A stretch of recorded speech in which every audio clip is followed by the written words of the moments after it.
big dogs, we need to talk about YCS Anaheim and the events that happened over the weekend. With so much mystery, excitement, new techs, and of course drama, this is something you guys are gonna need to sit back, relax, and grab your popcorn. Let's go ahead and jump on in.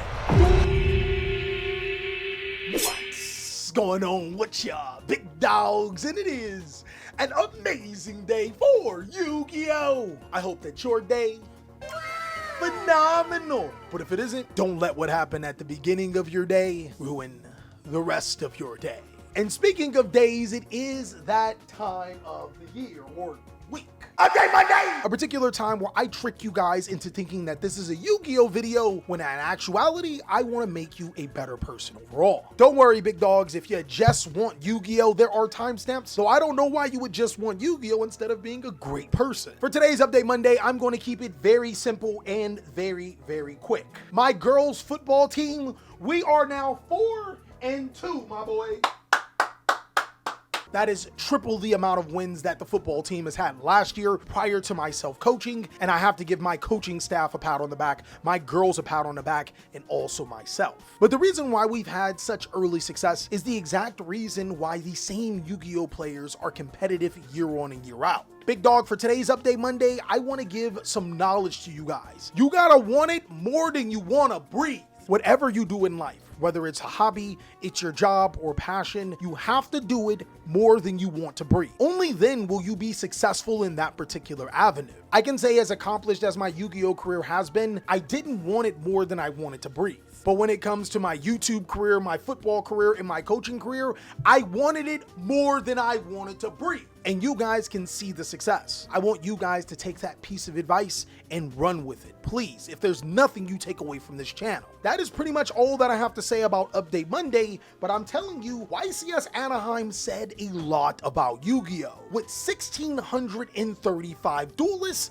this was a premier Yu-Gi-Oh! Event with some of the best players in the world gathering around just to be able to play this card game. In this video, not only will I be diving in talking about really important text, awesome deck lists, and of course that drama you guys can't live without, I'll also be diving into some niche things as well as dropping some gems and nuggets as a storied Yu-Gi-Oh player myself. So with that being said, I'm going to start this video off just with a little bit of drama. Out of the 1,635 duelists, as you guys already know, there's only 8 people that can say that they topped the event. And one thing that I do want to talk about with this particular event is that the judging was a little bit tougher. Throughout the event, one thing that I noticed is that players were actually getting game lost a little bit more, especially on stream. Judges were catching on players' mistakes more often than not, and I personally didn't see things that were too egregious, other than the commentators sometimes not saying things like how they were supposed to be. It's really hard to commentate, so let's give them some grace. Now, I do have one particular beef with the live stream, and it was Genesis format. In case you guys didn't know, I am completely over the moon for Genesis. I have been playing so much Genesis Yu-Gi-Oh! Top Deck TJ and I were actually able to get a few duel challenges out of the way. We really love the format. So the big reason why I even attended the stream was to watch Genesis, and though while we got to see some of them and the new mat that they're using, or the revamped mat, we didn't get to see it throughout the stream. This was the first time Genesis had a huge event. There were going to be multiple side events being ran with top 16 pods. First place got to pick a Starlight Rare from Kaiba's Vault,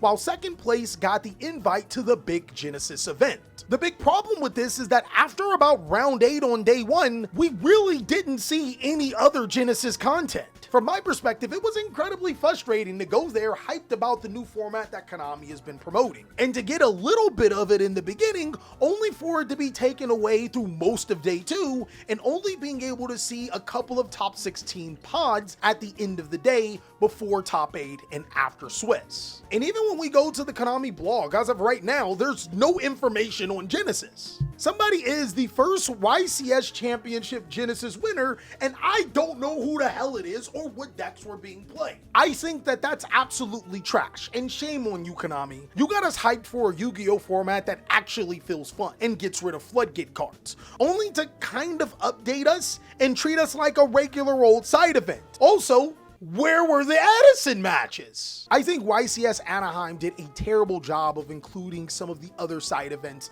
especially Genesis, that people wanted to see. But I want you guys to let me know down below in the comment section what's the 411 about this. Do you guys really think Konami just flat out dropped the ball? Or were you excited just to see modern Yu-Gi-Oh? But now that I got that little bit of a lot of drama I have to unveil to you out of the way, let's go ahead and talk about the tech cards that were used throughout the format. A couple of cards that I noticed was Dark Ruler No More being hands down one of the strongest cards in the game. The card is insane because it allows you to be able to address boards like Yummy, K9, and Mitsurugi. But more importantly, Dark Ruler No More has a hidden effect stating that your opponent doesn't take any additional damage. It means that your opponent can't use the effect of Mitsurugi player's second ability because they would take damage. It's actually crazy. Players are also using Dark the Dark Charmer to be able to summon Murakumo to their side of the field to not only wipe the opponent's board, but give them the restriction of having to discard a card to activate their effects. A lot of Mitsurugi hate was employed, like Ghost Bell and Haunted Mansion, to not only stop some of the aforementioned cards, it also has a really good matchup against Yummy and K9. And speaking of Yummy, it did not stop there. We saw a Yummy build that used TG Hyper Librarian. Since Yummy does synchro summon a ton of times, TG Hyper Librarian allowed them to be able to get multiple hand traps potentially, as well as replenish their hand as they're playing the game. I gotta say, ban TG Hyper Librarian. Super Polymerization was still going crazy, being able to fuse off your opponent's boards, allowing you to be able to get rid of Yummy and Mitsurugi boards with no problem is a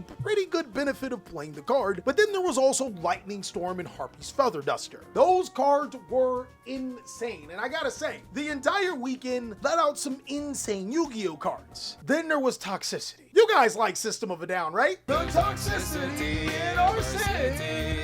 You guys don't know System of a Down, do you?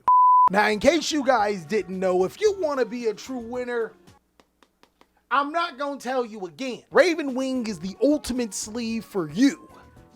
Look, big dog, if you decide to go out there without protection, you might wind up like me. I got 24 kids, 21 girls and 3 boys. Don't wind up like me. Big dogs, go ahead and go to TheCaliEffect.com and purchase your Raven Wing sleeves today. That way you can get the pleasure of being a boss without the cost later on down the line. What I noticed about Yu-Gi-Oh is another big problem. It actually leads into another drama that I want to talk about. One of the biggest reasons why I like Yu-Gi-Oh Genesis is that Floodgate cards are addressed. Most of them are 100 points. And while granted, the last Genesis matchup did discover something disgusting, Exo Sister players being able to search Thunder King Ryo through the new spirit monster inside of Dooms of Dimension is probably going to get Ryo costed out, but in that format, things are pretty tame. Unfortunately, in modern Yu-Gi-Oh, it's very bad. Players were using cards like Evil Swarm Ouroboros to be able to hand loop your opponent. If you didn't play any hand traps, you are immediately starting your turn with 4 cards in hand and dealing with a full board. Board breaker Yu-Gi-Oh decks 100% need every card in hand to break their deck, so to punish them for not playing hand traps, which are pretty useless in today's Yu-Gi-Oh outside of a few cards, it's kind of dumb. Archnemesis Proto should have never came off the ban list. This card decided so many matches it was unfair, especially when players were Ouroboros hand ripping alongside of Protos. It doesn't even matter at that point in time if that is successful at winning the game. The fact that modern Yu-Gi-Oh has these type of problems, it genuinely needs to be addressed. Of course, we have more drama. This one I think is baby drama, and it's simply because people were just weird. What I personally noticed is that a lot of people have been talking about Triff and his 2 YCS wins in his top 4 in a negative way. My fault. 3 YCS wins in the top 4 all this year, I think. The good thing is that Triff is a big boy. He can handle himself. But from the outside looking in, why would anyone want to be surrounded by people that are negative for people's success? Yes, Triff do talk that. He's always been the guy to talk that talk and walk that walk. Ironically, that's the reason why me and him is pretty tight. He's a straightforward guy. But what I find weird is that people try to bring down other people despite their success. Yu-Gi-Oh players in totality, I think we can do way better than that. It's okay not to like people. You don't have to be buddy-buddy with them. But using Triff as an example, to outwardly hate on someone because they have a platform only is a reflection of the Yu-Gi-Oh community. Let's do better, guys. But now that we got that all out of the way, man, I told you this was a pretty big one.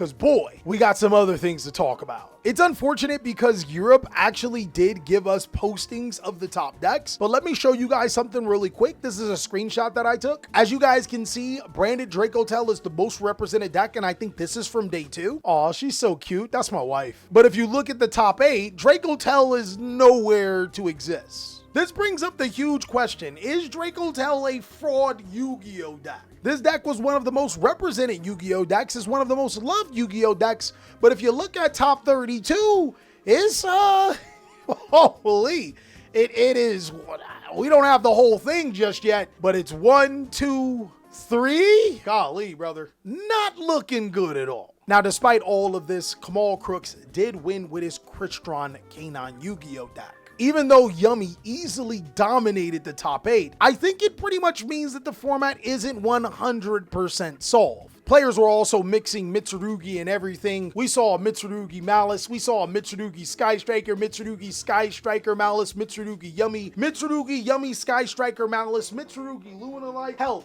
I wouldn't be surprised if we saw a Mitsurugi Fire King, Dark Magician, Blue Eyes, Red Dragon Archfiend at some point in time. It just goes to show how potent and malleable the deck is. So now that we got all of that down, we might as well look at some deck lists. I actually have a player that top 64 Sky Striker. Unfortunately, I don't have their name, but they flew all the way from Japan to be able to compete with this deck. Here, it looks like we have 2 Rose, 3 Ray, and let me just go ahead and toggle that off because you don't need it for modern. And I've noticed players have been using Raigeki in their side deck too. That's also another card that's been pretty crazy. I also even forgot to talk about players using other floodgates like Artifact Molnir, like what Kamal did to get first place, and I'm even thinking about making a video about that later, so let me know if that's something that you guys want to see. But moving into top 32, we actually have a mini version of what Triv's deck list is. My man Jib got top 32 with Yummy Mitsurugi. As you guys can see, this one's a little bit different, none of the Chef's Kiss or any of the New of Well cards, but this is actually what we've been seeing more and more in Yu-Gi-Oh! A little less hand traps, more board breaks like Forbidden Droplet, Super Polymerization,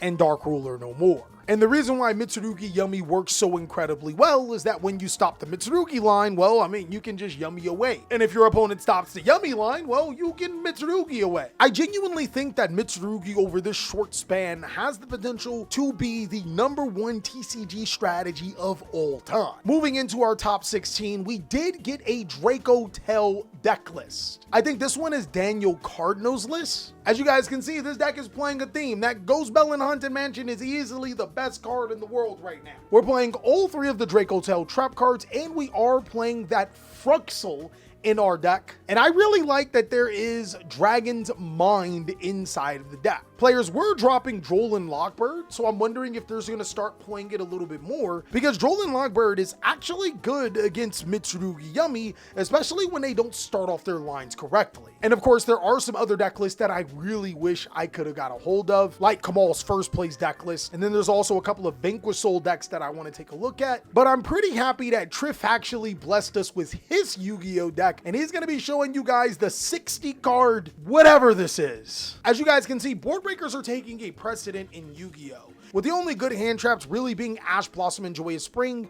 or Ghost Bell and Haunted Mansion. This deck is playing a plethora of board breaks. My brother Raigeki, Lightning Storm, Dark Hole. He's actually top cook with this Yu-Gi-Oh deck. While I do think that this particular list does push the boundaries of Yu-Gi-Oh, especially when it comes to mixing archetypes that probably should not mix so well, it just goes to show that Yu-Gi-Oh could be in a healthy spot if we got rid of all floodgates, but we're not ready to have that conversation yet. I also have Alex Billier's pure Mitsurugi deck in case you guys were not trying to mix with Yummy, and this is the deck list, guys, following a similar theme. Mitsurugi is completely dominating the Yu-Gi-Oh card game, whether you're playing it inside of a deck or you're playing it as pure. Billier's list goes to show that even if they do decide to split up Mitsurugi and keep it as a pure deck, it's going to be a strategy that's still going to be really good. I mean, they probably should have hit Mitsurugi on the ban list too, right? The deck does enable players to play floodgates like Dimensional Fissure like we've seen, and search monsters like Fossil Dinopachi Cephalo. And it's way more malleable than Fiendsmith while not requiring any cards in your extra deck pretty much. Dare I say it that this might be the strongest engine in Yu-Gi-Oh! In quite some time. The last deck of the day that we are going to show is that Onamat Ryziel deck. And while I will admit it did have some not so cool things about it, it's really interesting to see Ryziel top. As you guys can see, this deck is really good. We do have enough room to be able to play hand traps like Ash, Bell, Droll, Molchummy Flawless, and also board breakers like Super Polymerization. But what separates this deck apart from a lot of the competition is being able to consistently search Archnemesis Protos. This card allowing you to lock your opponent out of anything is kind of crazy. And seeing that this deck does have insulation by making Ryziel Dual Drive and insulating it with Ryziel Cross, I think Ryziel itself may be on an up and coming. And then there's also still Evil Storm Ouroboros looping. YCS Anaheim showed us a lot about Yu-Gi-Oh!, with American players opting to play more of a floodgatey approach than what happened last weekend. It's going to be very interesting to see what happens in the next YCS, and of course, as always, I'm going to be keeping you guys up to date with the deets. Until then, big dog, I hope you guys are having an amazing day. Be sure to check out these videos so I can catch you on the next one.